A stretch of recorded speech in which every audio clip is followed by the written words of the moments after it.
It's one of the priciest and fastest developing communities in the city. The West Loop is known for its trendy Michelin-starred restaurants and lively nightlife. It's located, not surprisingly, just west of the Loop, centered around Madison, Randolph, Fulton, and Lake Streets. And there are construction cranes everywhere. But as Paris Schutz and producer Nick Blumberg found out, that doesn't necessarily mean boom times for everyone. Paris joins us now from Fulton Market. Hey, Paris.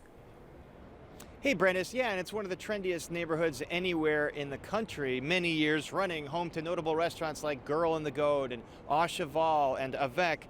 And like any other neighborhood, it had to adapt to COVID-19. Lots of outdoor dining here on Fulton. In fact, a big portion of Fulton is shut down for outdoor dining. Also over there on Randolph as well. The challenge now, according to restaurant owner Donnie Medea, who runs places like Publican and Avec, is getting the wait staff back and the cooking staff back and all the workers back to meet the demand. Everybody's thriving for the same person, right? Not just restaurants, but other industries that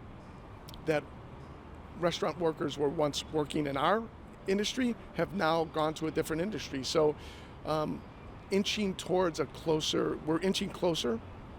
to filling out those desperate needs, but we still need a few more people, sure. A long, slow road back, as we mentioned. That's not the only issue, according to Manish Malik, who runs Rue, which is a progressive Indian restaurant over on Randolph. He says food supply costs are way up, 20 to 30% depending on the item, and yet he says he doesn't want that to be reflected in the menu price, which makes the day-to-day cash flow really hit or miss for them. It's really a day-to-day business. One bright spot, he says, though, he is seeing workers come back. Popular neighborhood means higher costs. So when we don't have guests coming in to dine, our costs are not going away. So the risk is higher. Staffing, like the rest of our colleagues in the industry, is a number one challenge. However, we've noticed in the last couple of weeks, since Labor Day, things have started to improve.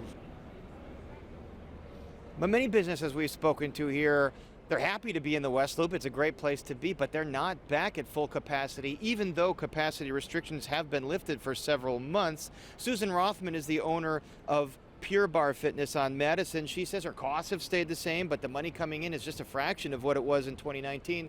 Part of that because people are afraid to perhaps come into gyms, sweat, or work out with masks. Now, she said she has had to ask her landlord to cut her a little bit of slack as a result.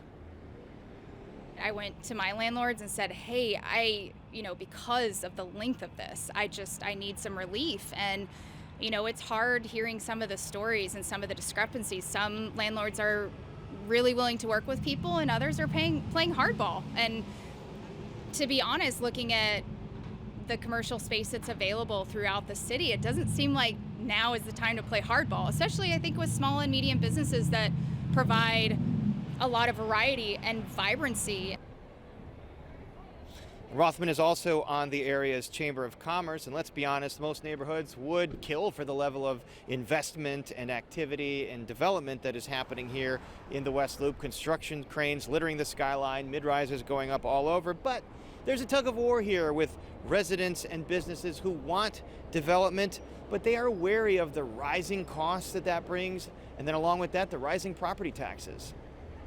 Development projects that have happened as of recently in the last couple of years where there hasn't been give, where the residents haven't voiced something and there hasn't been some change to the project in order to fit into the neighborhood better, to give back to the community, whether that's in green space or, money that goes into certain funds. So that is a really encouraging and productive dialogue in terms of residents, businesses, developers, everyone, and the city. Shifting gears a bit, there's a very venerable nonprofit here called Open Books. It's a used bookstore that uses its proceeds to provide reading and writing education and to deliver books to disadvantaged students all throughout Chicago and their families. The pandemic obviously put a damper on some of that work, but now that school is back in class, they say they are back to delivering books to the classroom and to the home. But research shows that the more books that you have within the home and in all places where reading can happen, the more likely a child is going to be engaged in reading, interested in reading, and therefore prepared for kindergarten entry, pre-K, school, and the like. We also, again, during this pandemic, have more and more begun to get books directly to homes, because again, to have books in classrooms, books in homes, and books even in unusual places, nooks and small businesses where we can always promote family literacy. West Loop and Fulton Market living up to its lively reputation here on this crisp, clear fall evening, and we'll be back in just a bit with the area's alderman, Walter Burnett, to talk about some of the hot button issues, not only here, but in City Council. So stay with us, and Brandis, back to you. Yeah, Paris, it's looking like a busy scene behind you there. We'll see you in a little bit.